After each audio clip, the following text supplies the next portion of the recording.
Hello everyone and welcome back to my YouTube channel. तो आज का जो हमारा केमिस्ट्री का टॉपिक है आपका सरफेस केमिस्ट्री के ऊपर। तो सरफेस केमिस्ट्री आपकी जो है फिजिकल केमिस्ट्री की एक ऐसी ब्रांच है जिसमें हम स्टडी करते हैं आपका कि सरफेसेस में आपके क्या क्या इवेंट हो रहे हैं और सरफेस का नेचर कैसा है आपका। तो इसकी हम डेफिनेशन से आपको समझाने की कोशिश करेंगे। तो आपका हो जाएगा the branch of physical chemistry. Physical chemistry की एक ऐसी ब्रांच है जिसमें हम डील करते हैं study of nature of surfaces और इंटरफेस। किसी भी इंटरफेस या सरफेस, जैसे आपकी सॉलिड सरफेस हो गई, सॉलिड की सरफेस हो गई, लिक्विड की सरफेस हो गई या गैसेस होगी आपकी, इनकी अलग अलग प्रॉपर्टीज़ होती हैं। तो इनमें आप डील करते हैं इनकी स्टडी के बारे में और क्या क्या आपके फिनोमिनन, क्या क्या प्रोसेस आपकी हो रही हैं सरफेसेस में या किसी भी सब्सटेंस के सरफेस में, इंटरफेस में, तो उसको हम सरफेस केमिस्ट्री कहेंगे। तो इसके अंदर आपका एक बहुत इंपॉर्टेंट टॉपिक आता है एडसॉर्प्शन। तो एडसॉर्प्शन क्या है, इसको समझने की कोशिश करेंगे। जैसे मान लीजिए आपकी ये कोई सरफेस है, ये आपकी कोई सॉलिड सरफेस है, इसके ऊपर आपके कोई पार्टिकल आपके एड्सॉर्बेट हो रही। तो एड्सॉर्प्शन में आपका क्या होता है, इसको समझने की कोशिश करिएगा। इसमें आपके किसी और सब्सटेंस के एटम्स, मॉलिक्यूल्स, उसके पार्टिकल्स आपके कलेक्ट हो जाते हैं किसी और सब्सटेंस में, किसी और सब्सटेंस की सरफेस में। ये सरफेस है और ये किसी और सब्सटेंस के आपके एटम्स और मॉलिक्यूल्स हैं, तो ये इसकी सरफेस में जाके चिपक गए, तो हम इस फिनोमिनन को कहते हैं एड्सॉर्प्शन। तो डेफिनेशन से भी समझने की कोशिश करेगा। आपकी ऐसी फिजिकल प्रोसेस जिसमें आपकी कोई सब्सटेंस कलेक्ट हो जा रही है किसी और के सरफेस में, या आपके एटम्स और मॉलिक्यूल किसी और सब्सटेंस के होंगे आपके, तो ये यहाँ से जाके किसी और सब्सटेंस के उसमें एड्सॉर्प्शन प्रोसेस हो जा रहा है आपका ये।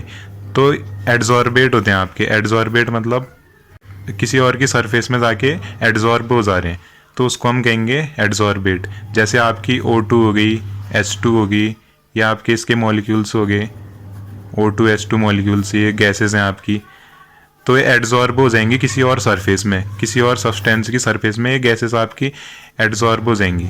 तो ये आपके एड्सॉर्बेट हो गए, जो ये आपके चिपक रहे हैं इसमें किसी और के सरफेस में जाके। तो अब रीज़न ये है कि आपका ये होता क्यों है प्रोसेस करके।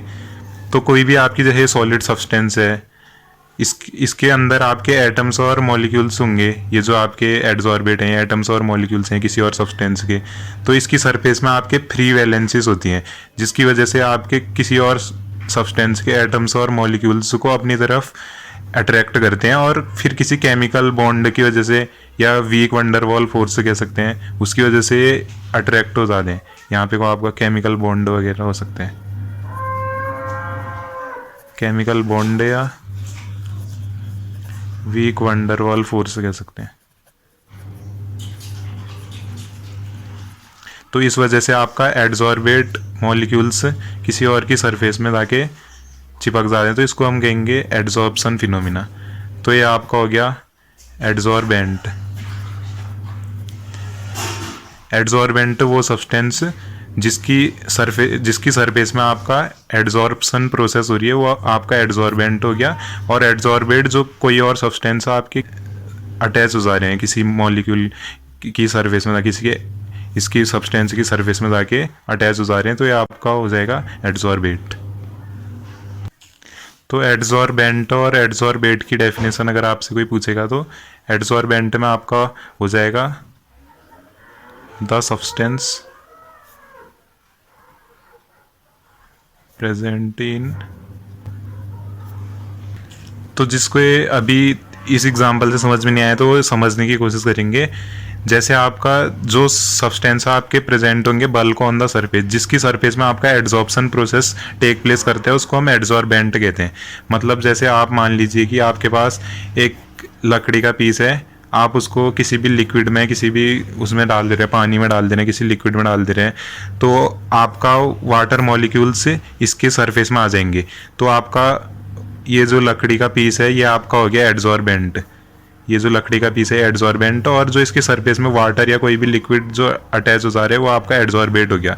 तो एड्सॉर्बेट की डेफिनेशन हम कह सकते हैं the substance which is adsorbed on the surface of another substance. जो आपकी एड्सॉर्ब्ड हो रही है किसी और सब्सटेंस की सरफेस में, उसको हम कहेंगे एड्सॉर्बेट कहेंगे। तो इसके एग्जाम्पल मैंने आपको बता दिए, O2 H2, अदर गैसेस, या कोई भी एग्जाम्पल ले सकते हैं। और एड्सॉर्बेंट के एग्जाम्पल आपके हो जाएंगे सिलिका जेल, चारकोल, ऐसे आपके एग्जाम्पल हो जाएंगे। चारकोल हो गया, या एल्यूमिना जेल हो गया। तो इसमें कोई डेफिनेशन भी पूछे तो आप बता सकते हैं एडजॉर्बेंट और एडजॉर्बेट। मेटल्स हो गए, कोलॉइड्स हो गए, या क्ले हो गई, या फाइनली डिवाइडेड मेटल्स हो गए। इस टाइप से आपके जो एग्जाम्पल रहेंगे। तो एड्जॉर्प्शन तो आपका हो गया सरफेस फिनोमिना।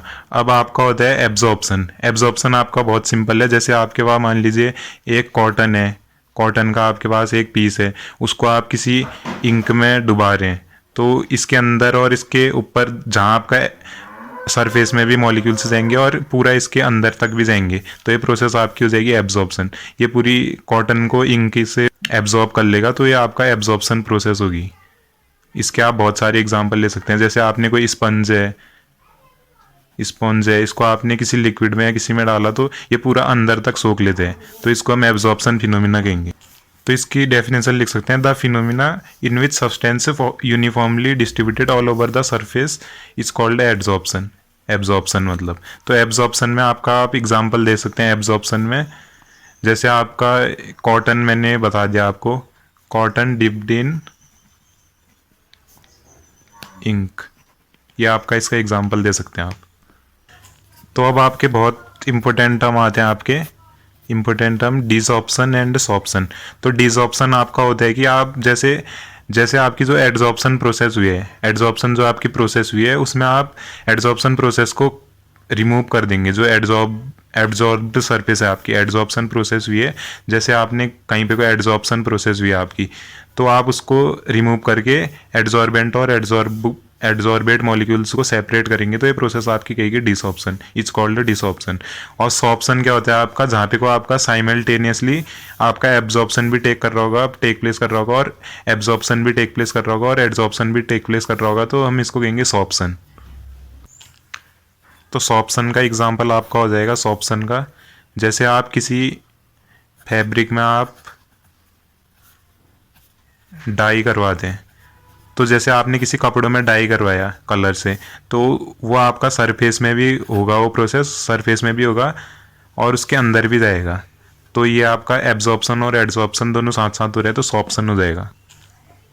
तो डिसऑप्शन में हम आपका रिमूव करते हैं एड्जॉर्ब सब्सटेंस। जो आपका एड्जॉर्प्शन प्रोसेस हुई है उसमें हम एड्जॉर्बेट और एड्जॉर्बेंट को रिमूव करते हैं एक दूसरे से। तो इस प्रोसेस को हम, इसमें हमको सम अमाउंट ऑफ एनर्जी चाहिए होती है, सम अमाउंट ऑफ एनर्जी चाहिए होती है, सम अमाउंट ऑफ एनर्जी चाहिए होती है बॉन्ड को ब्रेक करने के लिए। हमको थोड़े अमाउंट में एनर्जी चाहिए होती है for bond breaking. Chemical bond या वंडरवॉल फोर्स है, तो आपकी एक्सोथर्मिक प्रोसेस हो जाएगी आपकी। अगर आपसे कोई पूछे कि एड्जॉर्प्शन क्यों होता है, मैंने आपको बता ही दिया, किसी सब्सटेंस के सरफेस में आपके फ्री वैलेंसी होती हैं, तो तब जाके हमारा एड्जॉर्प्शन प्रोसेस होता है, तब जाके वो अट्रैक्ट करते हैं दूसरे सब्सटेंस के एटम्स और मॉलिक्यूल्स को, और केमिकल बॉन्ड क्रिएट होते हैं।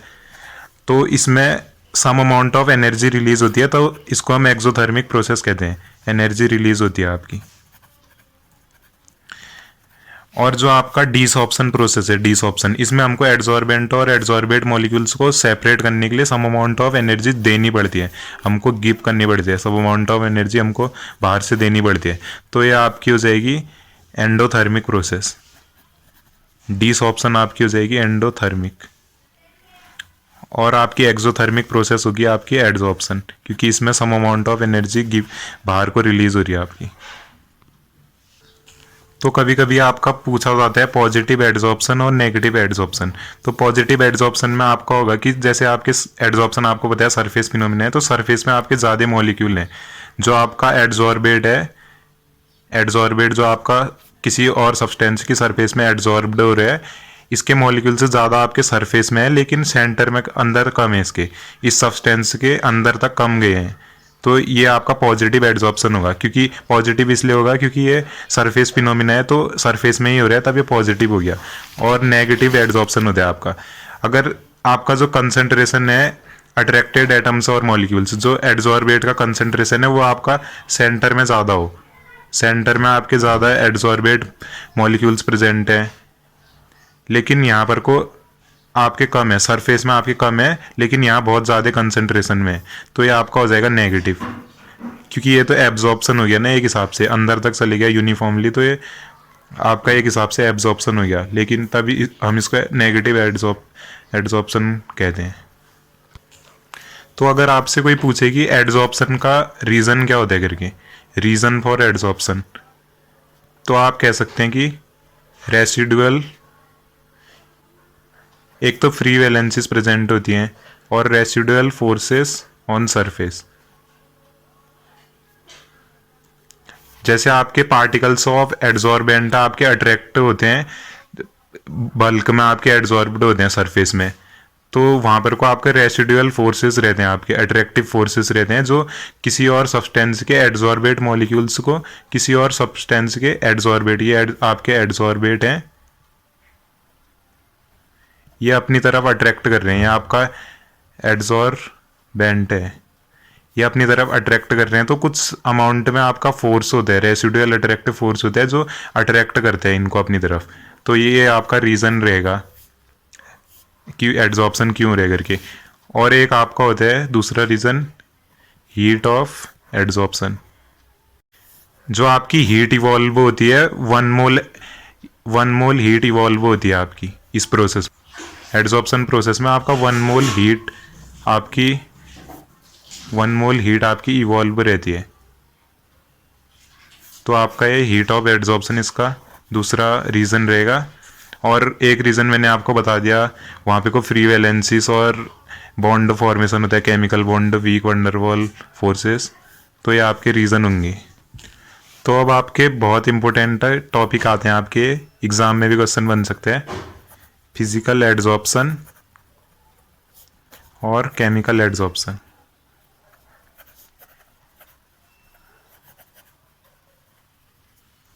तो फिजिकल एड्जॉर्प्शन में आपका क्या होता है, जो एटम्स और मॉलिक्यूल्स होते हैं आपके, एटम्स और मॉलिक्यूल्स होते हैं आपके एड्जॉर्बेंट और एड्जॉर्बेट के, एड्जॉर्बेंट और एड्जॉर्बेट के, तो ये आपके अट्रैक्ट रहते हैं आपके वीक वंडरवॉल फोर्स से, वीक वंडरवॉल फोर्स। तो हम इसको फिजिकल एड्जॉर्प्शन कहेंगे। लेकिन केमिकल एड्जॉर्प्शन में आपका होता है जो एड्जॉर्बेट और एड्जॉर्बेंट मॉलिक्यूल है, एड्जॉर्बेट और एड्जॉर्बेंट मॉलिक्यूल हैं, इनके बीच में आपका केमिकल बॉन्ड प्रेजेंट रहेगा, केमिकल बॉन्ड प्रेजेंट रहेगा, तो हम इसको केमिकल एड्जॉर्प्शन कहेंगे। तो वीडियो को ज़्यादा लंबा ना बनाने के लिए मैं आपको फिजिकल और केमिकल एड्जॉर्प्शन में आपका डिफरेंस मैं आपको बता देता हूँ। इसमें आपका फोर्सेस ऑफ अट्रैक्शन जो होता है आपका weak van der Waals force of attraction होता है फिजिकल एड्जॉर्प्शन में। केमिकल एड्जॉर्प्शन में आपका होता है strong chemical force, chemical bond present रहते हैं। और दूसरा आपका लो एंथैल्पी ऑफ एड्जॉर्प्शन रहती है आपकी, इसमें 20 से 40 किलो जूल पर मोल जो आपकी एंथैल्पी रहेगी एड्जॉर्प्शन की वो लो रहेगी, और इसमें हाई रहती है 82 to 40 किलो जूल। यहाँ आपका यूजुअली अकर्स है लो टेम्परेचर, लो टेम्परेचर में यूजुअली ये प्रोसेस टेक प्लेस करती है फिजिकल एड्जॉर्प्शन, डिक्रीज करती है प्रोसेस आपकी इंक्रीज इन टेम्परेचर, और ये it is reversible in nature. और ये आपके हाई टेम्परेचर में होती है और इंक्रीज करती है आपकी इंक्रीज इन टेम्परेचर के साथ, ये इरिवर्सिबल है, मतलब दोबारा रिवर्स्ड नहीं हो सकती है रिएक्शन जो प्रोसेस होगी। और इसकी the extent of adsorption depends upon the ease of liquefaction of gases, जो इसका एक्सटेंट रहेगा एड्जॉर्ब करने का एटम्स मॉलिक्यूल्स का, वो आपका लिक्विफिकेशन ऑफ गैसेस के साथ डिपेंड करेगा। जो आपकी मोर इजीली लिक्विफाइड गैस होंगी वो जल्दी आपकी एड्जॉर्ब्ड हो जाएंगी, जो मोर लिक्विफाइड गैस होंगी। लेकिन इसमें आपका कोई कोरिलेशन नहीं है आपका extent of adsorption and the ease of liquefaction on gases, या आपका नेचर ऑफ गैसेस पे डिपेंड करती है। लिक्विफिकेशन में ज़्यादा आपका कोई महत्व नहीं रहता है इसमें। और gases which can react with adsorbent so chemisorption, जो आपकी रिएक्ट कर जाती हैं गैसेस एड्जॉर्बेंट के साथ, वो आपकी केमिजॉर्प्शन हो जाएगी। यह आपकी कोई स्पेसिफिक नहीं है नेचर में, तो स्पेसिफिक का मतलब आपका नॉट स्पेसिफिक, कि आपकी कोई भी gases, all gases are adsorb on surface, कोई भी गैसेस आपकी सॉलिड के सरफेस में एड्जॉर्ब हो जाती हैं। No is appreciable activation energy, इसमें आपको कोई एक्टिवेशन एनर्जी ज़्यादा चाहिए नहीं। The state of adsorbate is same in the bulk, इसमें आपका जो एड्जॉर्बेट का स्टेट होता है वो बल्क में भी सेम रहता है, मतलब ज़्यादा अमाउंट में भी सेम रहता है। और ये आपकी हाईली स्पेसिफिक इन नेचर है, and occurs only when there is bond formation, मतलब जब आपका कोई बॉन्ड फॉर्मेशन होगा एड्सॉर्बेंट और एड्सॉर्बेट के बीच में केमिकल बॉन्ड फॉर्मेशन होगा, तभी जाके प्रोसेस होगी। और इसमें आपको हाई एक्टिवेशन एनर्जी चाहिए, इसमें आपको कोई ज़्यादा एनर्जी नहीं चाहिए फिजिकल एड्सॉर्प्शन में। इसमें आपको बताया स्टेट ऑफ एड्सॉर्बेट मॉलिक्यूल्स में भी डिफरेंट, इसमें आपका जो एड्सॉर्बेट मॉलिक्यूल्स है उनका स्टेट आपका डिफरेंस रहता है, बल्क में अगर प्रेजेंट रहते हैं, अगर ज़्यादा अमाउंट में अगर आपके मॉलिक्यूल्स प्रेजेंट रहेंगे तो it forms multi molecular layer, इसमें आपके बहुत ज़्यादा लेयर फॉर्म कर देता है मल्टी मोलिकुलर। और इसमें आपके मोनो मोलिकुलर लेयर, मतलब कम कम लेयर आपकी फॉर्म होंगी, मतलब मोनो मतलब कम रहेगा आपका। और rate of adsorption increases with increase in pressure of adsorbate, जब हम एड्सॉर्बेट में आपका इंक्रीज इन प्रेशर कर देते हैं, एड्सॉर्बेट आपका जो अपने जो सब्सटेंसेस किसी और सरफेस में आपका एड्सॉर्प्शन करते हैं उसको हम एड्सॉर्बेट कहेंगे। तो एड्सॉर्बेट आपका जब हम इसमें प्रेशर बढ़ाते हैं तो रेट ऑफ एड्सॉर्प्शन इंक्रीज हो जाते हैं, और ये आपका सरफेस एरिया में भी डिपेंड करते हैं, इंक्रीज करते हैं सरफेस एरिया इंक्रीज के साथ। और ये आपका decrease in rate of adsorption इसमें आपका डिक्रीज होगा प्रेशर के इंक्रीज के साथ। और it also depends on surface area, ये भी आपका सरफेस एरिया में डिपेंड करता है, ये दोनों पॉइंट इसके सेम हो गए। And also increases with increase in temperature, temperature के इंक्रीज के साथ इंक्रीज करते हैं। और अगर आपको शॉर्ट में अगर आपको बताया जाए तो इट इज़ नॉट स्पेसिफिक, ये आपका कोई ज़्यादा स्पेसिफिक नहीं है इन दोनों में मेन डिफरेंस, मतलब आपका adsorb is every gas adsorb होती है आपकी सरफेस ऑफ एड्सॉर्बेंट में, तो ये आपका फिजिकल एड्सॉर्प्शन के है, ये रिवर्सिबल है और ये आपकी मल्टी मोलिकुलर लेयर फॉर्म करती है। इट इज़ हाईली स्पेसिफिक, मतलब oxygen is adsorbed on the surface of metals which can forms oxide, oxygen आपकी वहीं एड्सॉर्ब होगी जहाँ आपका surface of metals oxide form करेंगे ऑक्सीजन में, या हाइड्रोजन इज एड्सॉर्ब वहीं होगी जहाँ आपका हाइड्रेट फॉर्मेशन होगा ट्रांजिशन मेटल्स में ड्यू टू हाइड्रेट फॉर्मेशन। और ये इरिवर्सिबल है, मतलब दोबारा नहीं हो सकती, इसको रिवर्स्ड नहीं करा जा सकता। इट फॉर्म्स यूनिमोलिकुलर लेयर, ये आपकी यूनी मतलब कम कम बनेंगी या एक स्टेप से, और इसमें आपकी मल्टीमोलिकुलर लेयर्स बनेंगी। अब आपका एक आता है फैक्टर्स अफेक्टिंग एड्सॉर्प्शन।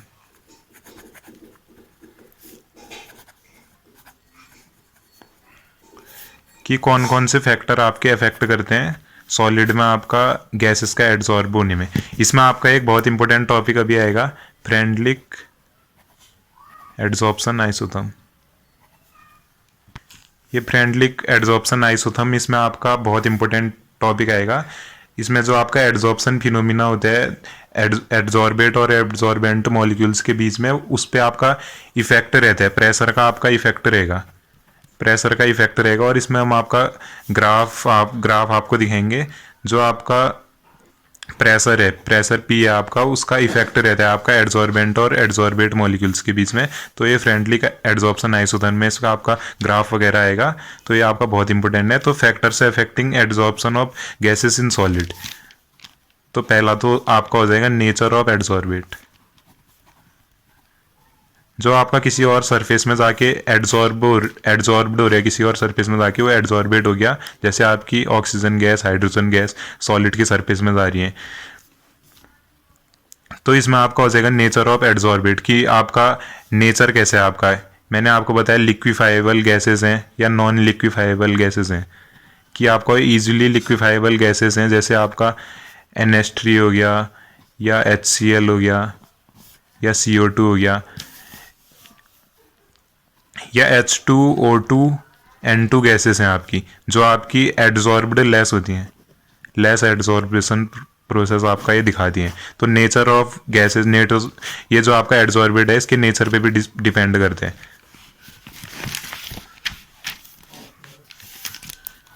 अब दूसरा आपका हो गया नेचर ऑफ एड्सॉर्बेंट,